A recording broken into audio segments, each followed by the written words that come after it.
Bonjour à tous, bonsoir plutôt, parce que chez moi il est déjà 22h18, chez vous en France sûrement 1 heure de moins ou ailleurs, suivant là où vous vivez. N'hésitez pas à me faire des coucous. Voilà, c'est la fin de la journée et je me suis dit, on va voir...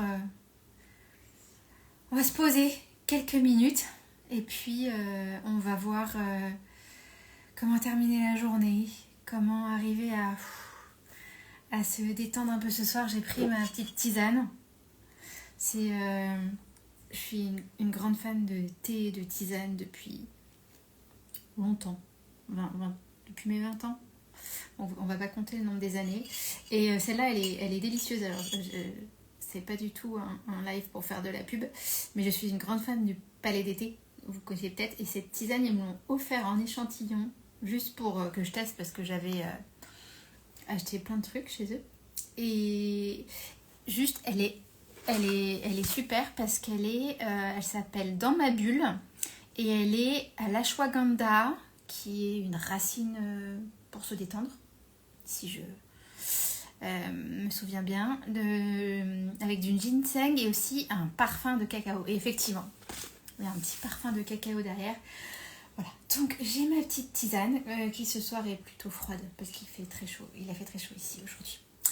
J'ai ma petite tisane et puis j'avais des trucs que je voulais vous dire depuis ce matin. Et peut-être que derrière, si je suis inspirée, on fera un petit tirage. On est, je sais pas si vous l'avez ressenti, mais depuis hier, on est en nouvelle lune. Et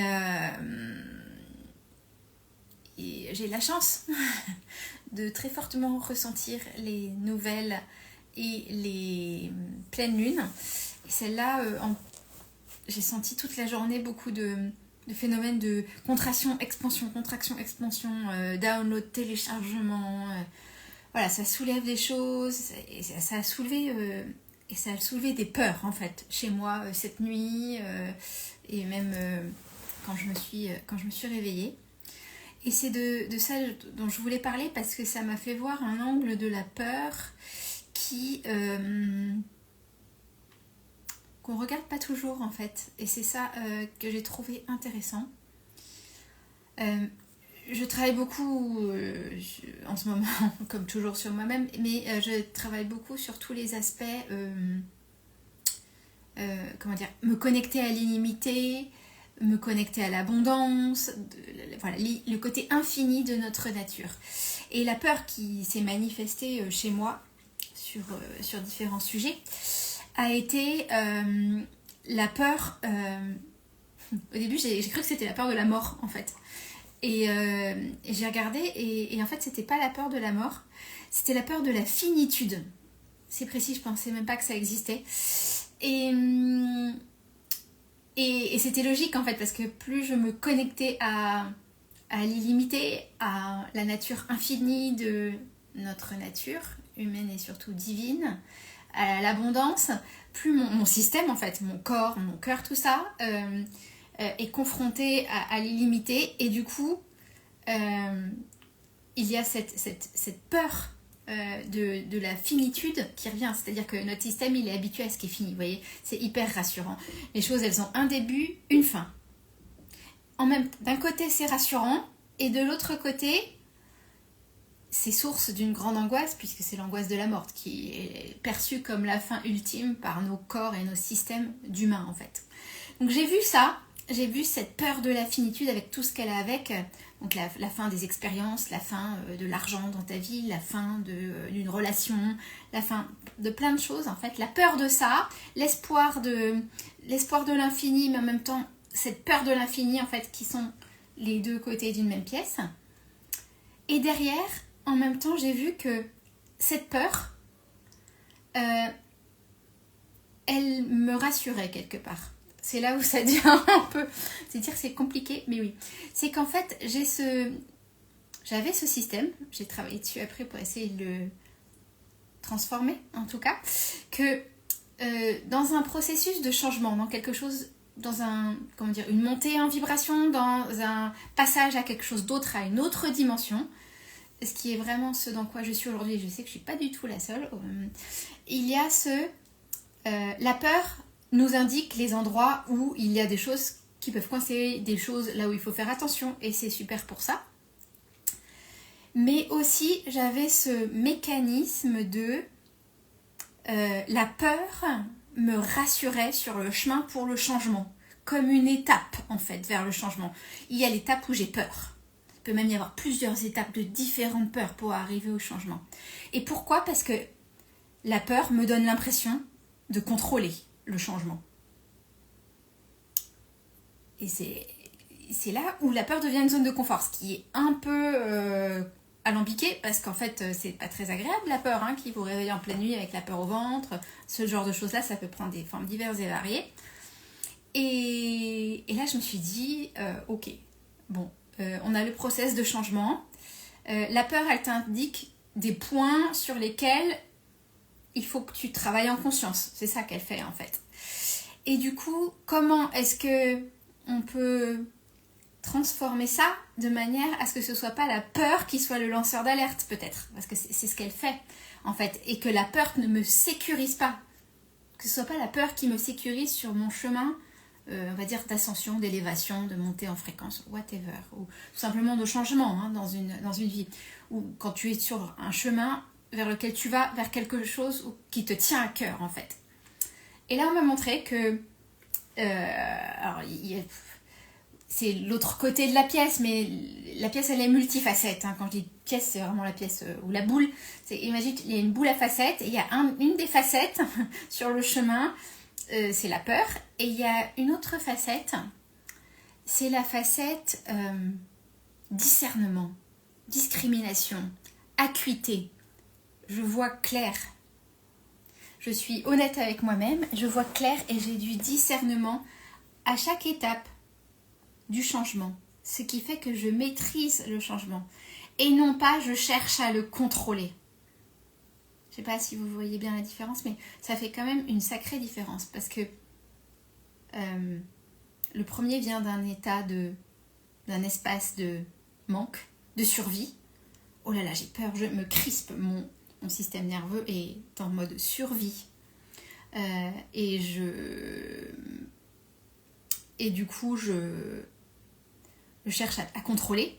Alors, comme cette peur-là, elle est là, je vais essayer de... Comment dire ? Je vais prendre des actions, hein, depuis cette peur. Cette peur, là, c'était la peur de la finitude, mais ça peut être une autre peur. Et depuis cette peur, je vais prendre des actions. Je sais pas, moi... si c'est une peur financière, par exemple, je vais prendre plus de boulot. Ou je vais faire mes comptes jusqu'à la dernière ligne. Si c'est une peur de... mal faire quelque chose, je vais y passer beaucoup plus d'heures que prévu, par exemple. Ça, c'est un comportement dicté par la peur, la survie. Et c'est ok par moment, on en a tous, voilà. Mais il y a toujours la possibilité d'effectuer un switch. Et ce switch, rien déjà que d'y poser la conscience, c'est beaucoup. Le switch de passer de cet espace de j'ai peur, j'agis pour contrôler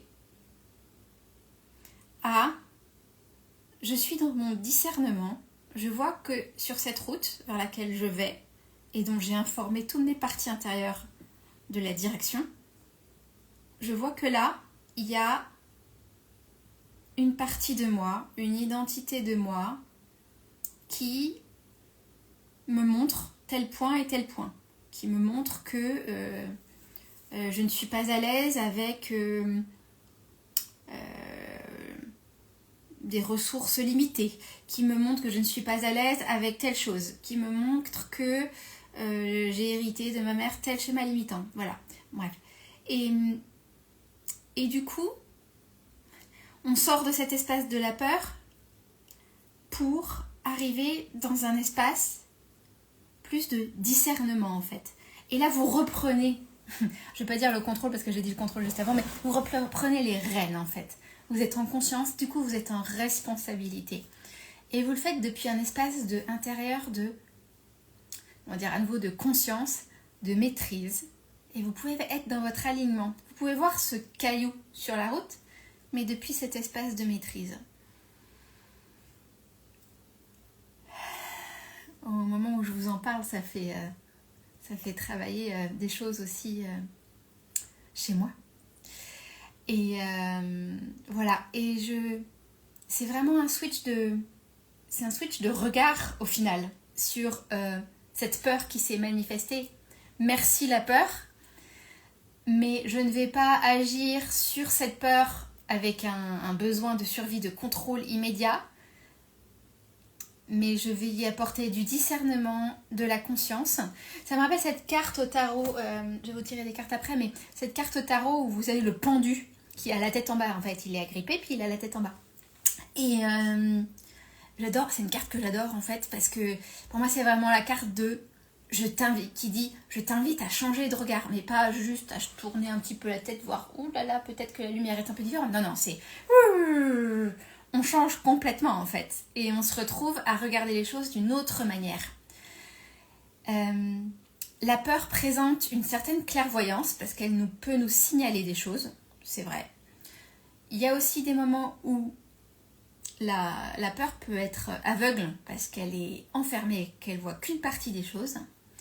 Et du coup, le fait de shifter, de respirer, de revenir à soi et de demander à vraiment changer son regard et être dans un regard de discernement par rapport à une peur qui a émergé, permet de prendre de la hauteur et puis de regarder tout le process dans lequel on est et d'informer aussi ces parties de nous qui se sont réveillées de manière anxieuse et de leur dire la direction, c'est là-bas.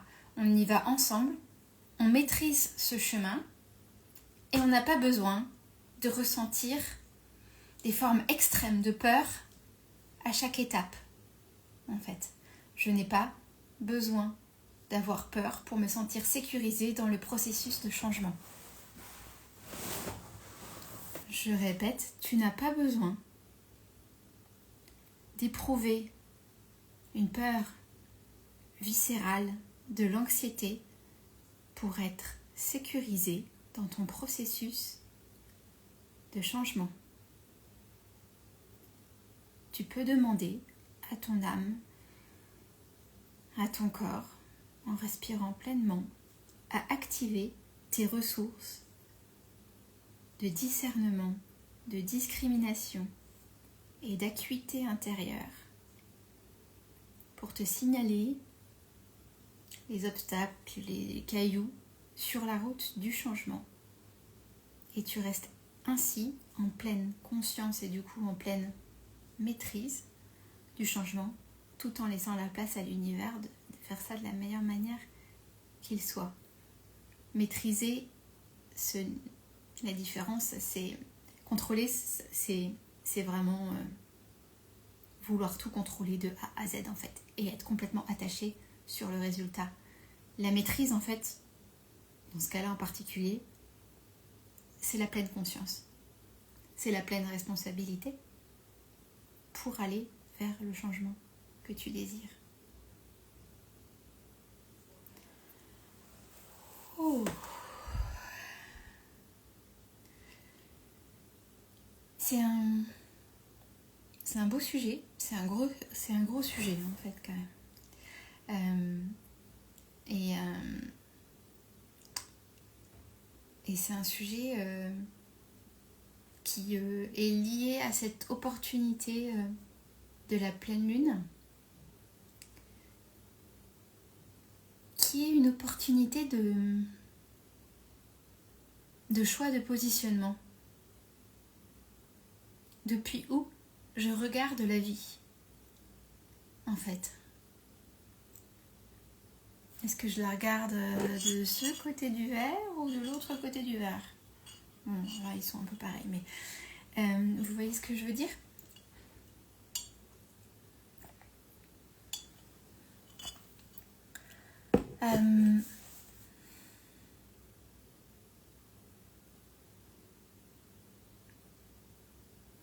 Pour aller un peu plus profond dans ce que je viens de dire là, je vais tirer 2 cartes de mon tarot.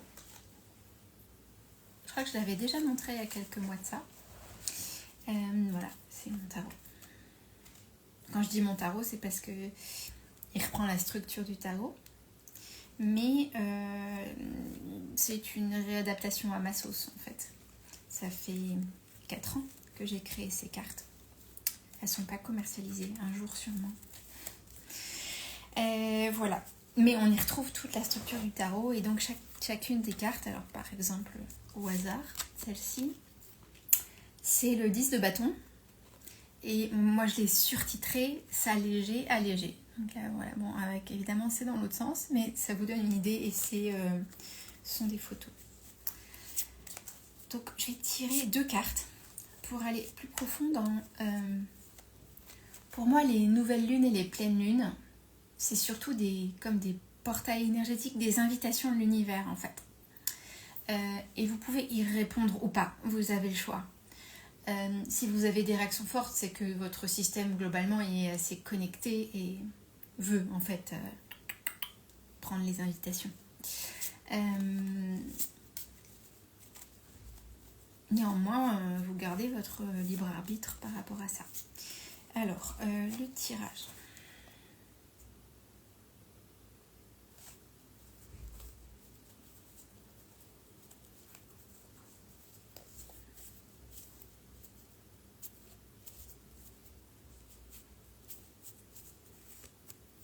Je prends mon temps, hein, c'est important.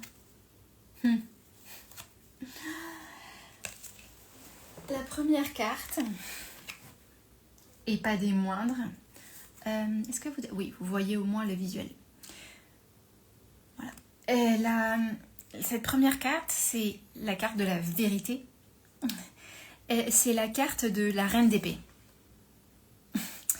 Et je suis toujours assez bluffée par la justesse des cartes, en fait. Mais la reine d'épée, c'est vraiment une énergie plutôt féminine, puisque c'est une reine. Mais c'est une reine qui voit clair. C'est une reine qui est alignée, qui est hyper équilibrée à la fois dans son intuition et sa capacité à organiser et structurer quand même. C'est une reine qui sait très bien communiquer, parce que ce sont les épées. C'est une reine qui voit clair quand même. Voilà, vraiment qui a cette clarté mentale en tout cas. Et je trouve que comme on vient de parler de discernement, de clairvoyance, d'acuité, et au final aussi d'honnêteté avec soi-même, cette carte est vraiment... vient vraiment enfoncer en tout cas le clou de ce message que je vous donnais tout à l'heure. Et c'est pas, on n'est pas dans les émotions là, on est dans une posture féminine qui prend le temps du recul pour prendre les décisions. Elle est maîtresse en sa demeure, cette reine-là. On retrouve cette notion de maîtrise. C'est une notion très importante pour cette nouvelle lune, puisque en fait en Human Design, la nouvelle lune, là, elle est en porte 16. Et la plus haute vertu de la porte 16, la CD, c'est justement mastery, donc la maîtrise en fait. Du coup, on voit bien que vraiment, voilà, cette question de la maîtrise est pleinement là. Qu'est-ce que ça veut dire la maîtrise ? La maîtrise, c'est la pleine conscience des choses. Et c'est aussi une pleine conscience et des compétences qui viennent de la pratique. La pratique, l'expérience. Voilà. Ça vient de ça. Ça peut venir aussi de dons naturels, mais c'est vraiment la jointure entre... c'est drôle parce que c'est une porte que j'ai, moi. C'est ma lune. Consciente, et c'est vraiment ce truc de oui, j'ai des compétences, ouais, j'ai peut-être des dons, des talents en fait, mais j'en fais usage pour arriver vraiment à maîtriser les choses et que du coup ce soit facile, c'est aisé, mais ça a demandé un minimum de boulot en fait, et c'est rare que la maîtrise vienne comme ça. Donc il y a cette notion d'effort pour plus de facilité et un peu un équilibre entre les deux. Je vais tirer une deuxième carte pour éclairer cette reine d'épée.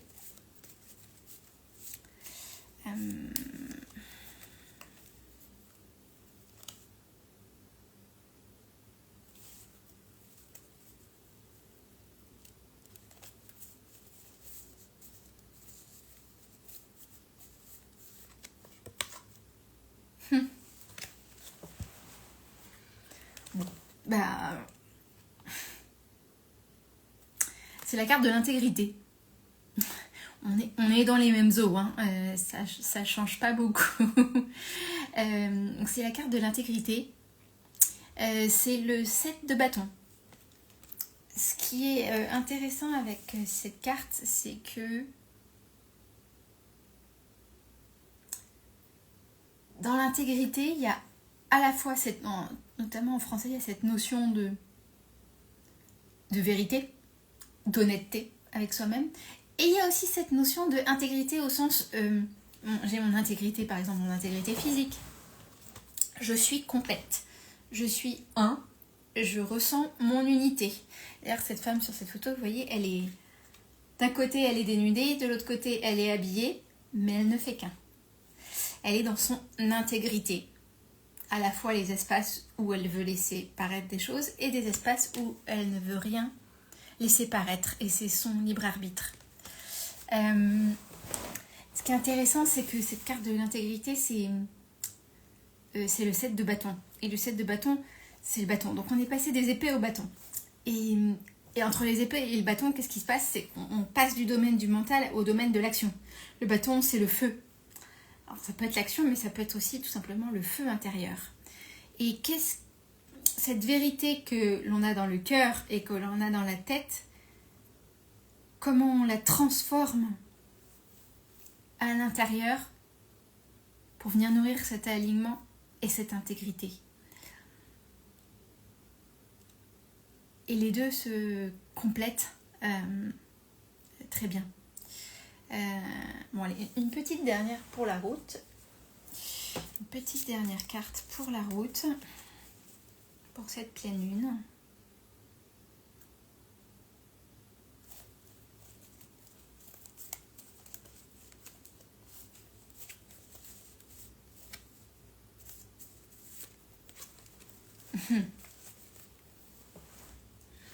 Je rigole, évidemment.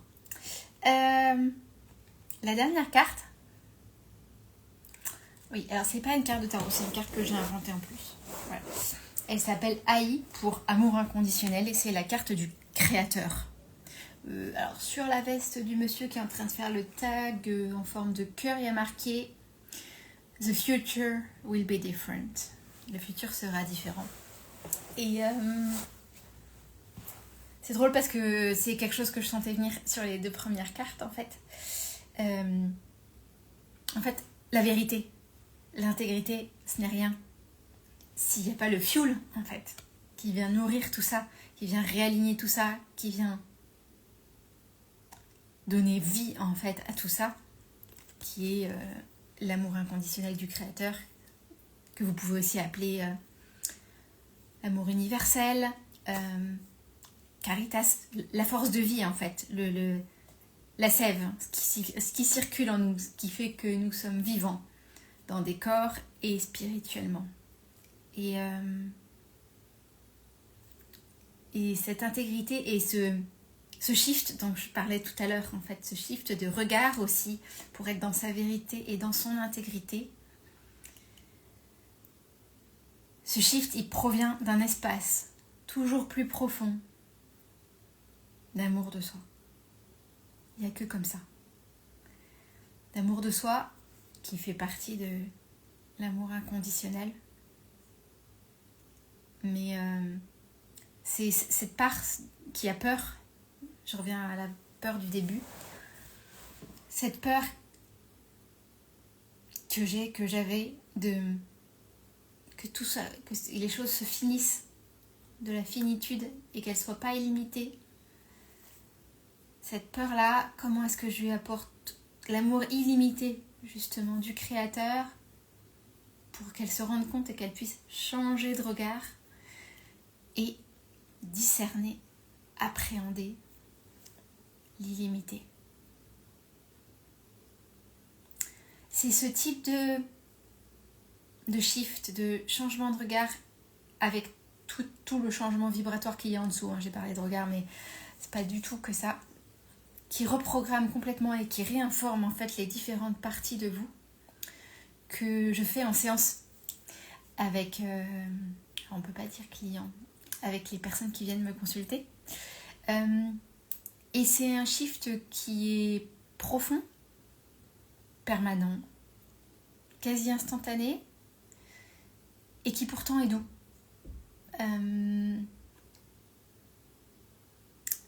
Et qui se fait aussi bien dans votre inconscient qu'au niveau de vos cellules, de votre corps. C'est global. Voilà. Je vous remercie pour ce soir. Je laisse tout ça agir. Je remercie les énergies de cette nouvelle lune de nous accompagner. Et je vous dis sûrement à demain ou dans les prochains jours pour de nouvelles aventures. Au revoir.